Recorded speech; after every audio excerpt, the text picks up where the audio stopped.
Hi, I'm Jerry Dill at Dill's Greenhouse, and we sell all different types of seed, and sometimes it's confusing to our customers. The first type we sell is organic seed. And what organic seed is, it's seed that's been harvested from organically grown plants. So if you really want to do organic gardening, you need to get organic seed. So that's the one type of seed we sell. The next type we sell is heirloom. In heirloom, they kind of get confused with organic. It's really just old seed that has not been hybridized. It's been passed down from generation to generation. So it's the same type of seed maybe your grandparents used. Old varieties, not hybridized, favorite varieties, and they call those heirlooms.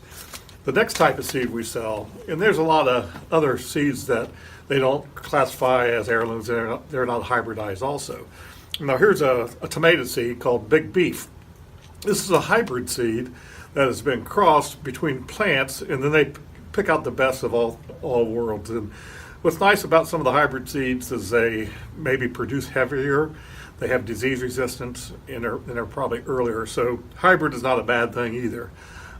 What people really worry about is GMO seeds.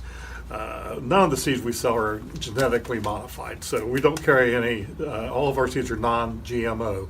So you have organic, you have heirloom, you have hybridized seed, and then you have a lot of other seeds that they don't classify as heirloom, but they're actually just old seeds that are around.